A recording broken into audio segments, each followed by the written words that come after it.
Hello and welcome back to my channel. Common stamps or something better? Let us find out. Japan, issue of 1961. Common looking stamps, yes, and quite common. But are they? Well, a close look reveals one to be a listed variety. Can you see which one, perhaps? Well, let us find out. On the left stamp, it is the gray color which was omitted, having a 2015 catalog value for a mint version of $200, but none yet for the used condition, as that one is used. And the gray, as you can see on the normal right stamp, is very noticeable, whereas on the left stamp it is absolutely missing.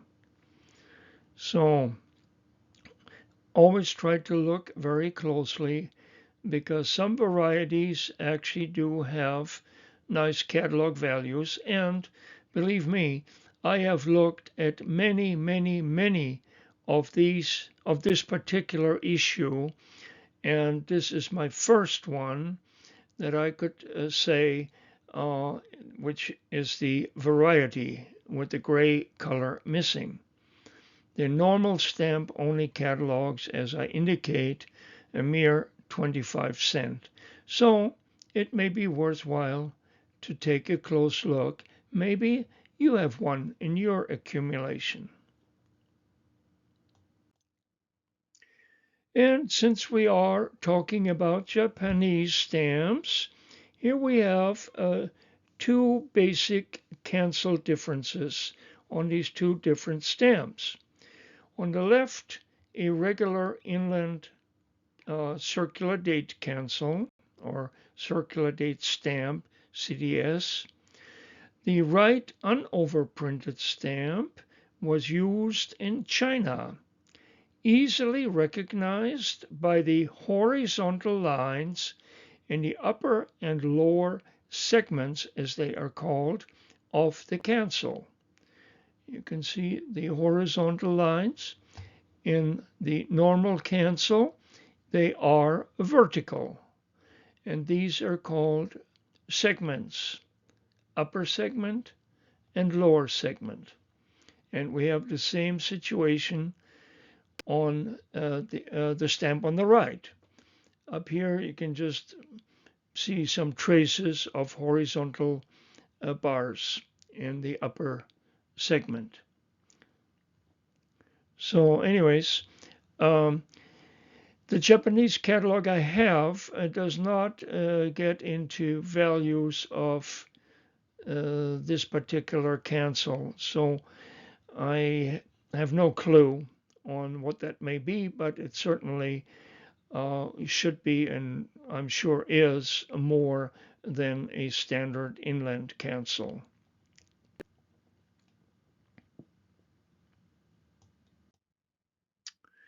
And France, the issues of 1854 in Type 1 and in Type 2. There are two noted differences, but sometimes can still be confusing. Let us talk about this.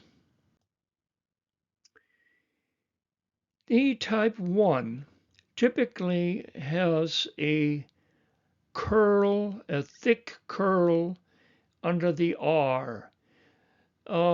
Basically, it is two lines that are very close together and oftentimes look like one thick curl. And it is directly under the R of Empire of this particular 20 centime stamp. Also, in the neck, there is no shading across the upper neck right here. It is absolutely blank. And this one is also a good spot to check whether it is a type 1 or type 2. As we go over to the type 2, here we have under the R two distinct lines.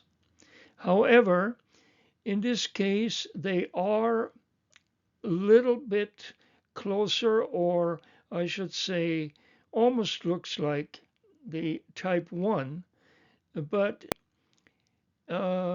yeah, sometimes we're not sure, is it or isn't it? So the next thing to do would be to look at the neck. And here we see and have proof that it is a type 2 because the upper part of the neck does have shading all the way through. And this would be, probably the most predominant feature of distinguishing between the type 1 and the type 2. So oftentimes in the type 2, the clarity of the two lines is much better than on this example. But this is all I have at the moment. So anyways, there we have the two types.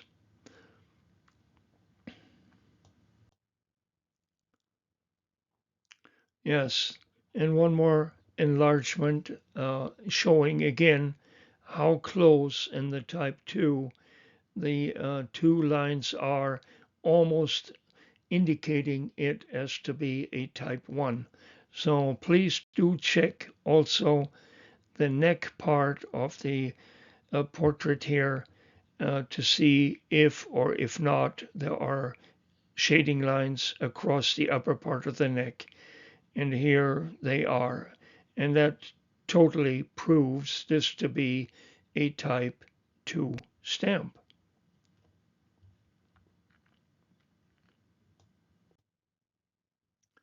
And here's another example of the type 1 stamp. And this is the 40 centime stamp. And this one only comes in the type 1.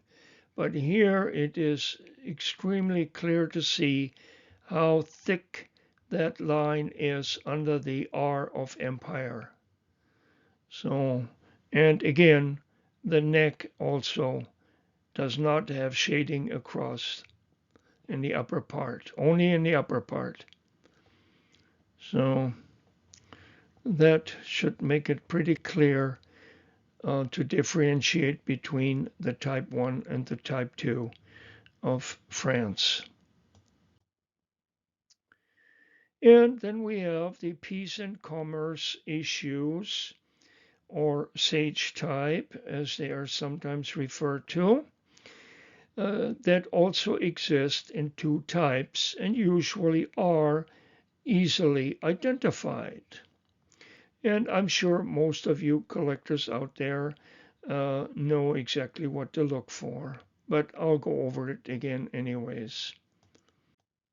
So here are some enlargements.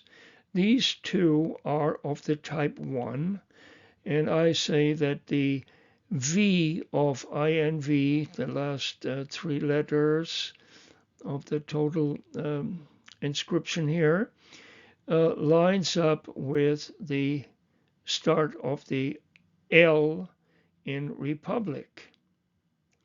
And we have that again on the 1 franc issue.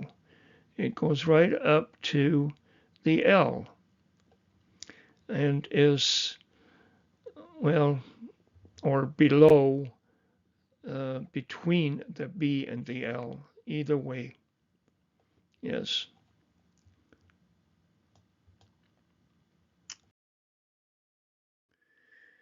And these two are of the type 2, where the V is basically between the UB of Republic, or it just comes even with the start of the B.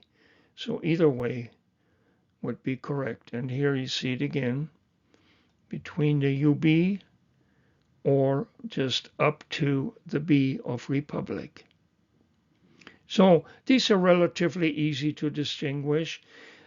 Sometimes it is not easy because of perhaps cancels obstructing these letters, or sometimes they're badly centered and cut into the bottom part of that inscription. And so those are probably the exceptions of more difficult identification.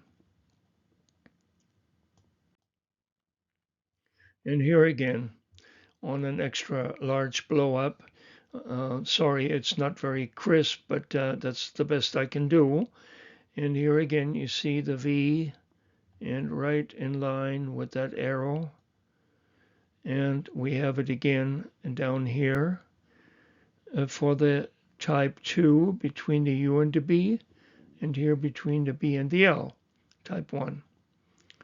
So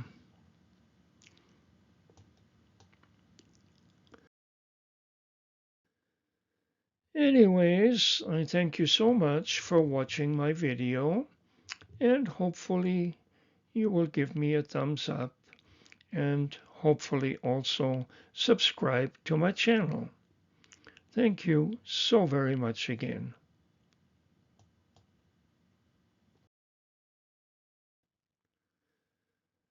Yes, again and again, I keep repeating myself, treasures are out there, and sometimes the difference lies between uh, values between, yes, type 1, type 2, or other variations that we oftentimes encounter as we are sorting through our stamp collections or new items that we have purchased.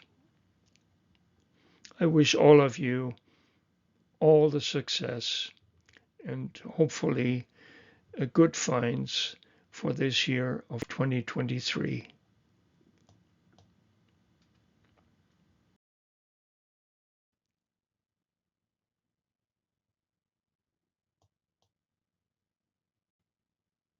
My channel, Stamps, My Fun Things.